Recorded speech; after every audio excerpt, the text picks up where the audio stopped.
Hey guys, welcome back to the channel. If you're new here, my name is Ali. I'm a junior doctor working in Cambridge, and in this video I'm going to be comparing the Amazon Kindle 2019 budget edition with the latest Amazon Kindle Paperwhite, and this is going to be a really short video. And the reason it's going to be a really short video is because there is literally no comparison between these two.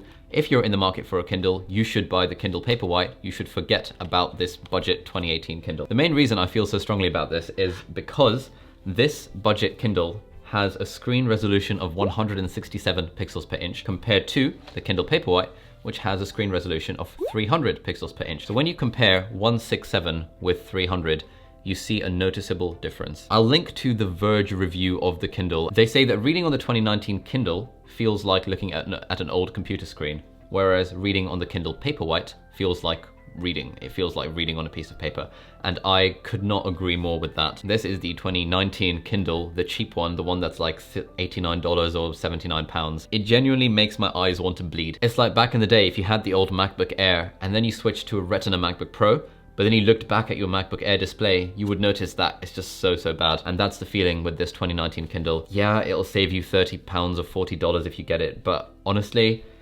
given that the only function of a Kindle is to read books, you might as well go for something that has a pleasurable resolution of 300 pixels per inch rather than a crappy resolution of 167 pixels per inch. More differences between these two Kindles. The Paperwhite is waterproof, the normal Kindle is not. I don't really think the waterproofness is a big deal. I've been using my 2015 Kindle Paperwhite, which also has a 300 ppi resolution.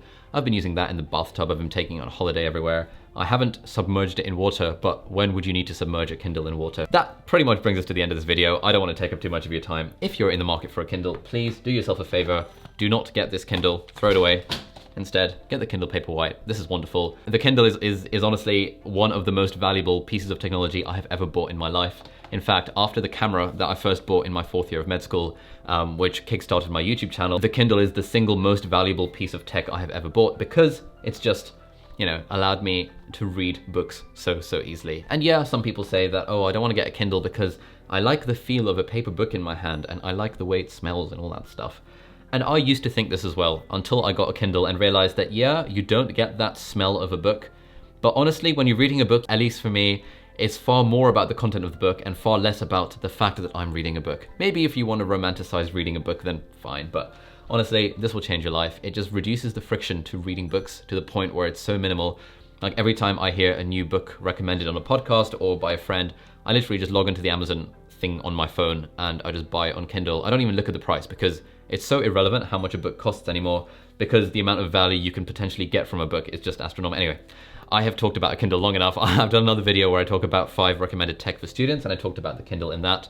Moral of the story, if you're in the market for an Amazon Kindle, please do yourself a favor and go for the Paperwhite, this one, not for the normal Kindle, this one. Paperwhite is absolutely worth the extra 30 pounds or $40 that it costs. And actually often on Amazon Black Friday sales or on Amazon Prime Day and stuff, the Kindle prices get slashed. So if money is an object, then you can just pick up a Paperwhite for cheap. But please do yourself a favor and don't buy this 2019 Kindle. It's just not worth it. So thank you for watching. I hope you found this video useful. If you liked the video, please give it a thumbs up. If you haven't subscribed to the channel, then please consider doing so. Have a lovely day and I'll see you in the next video. Goodbye.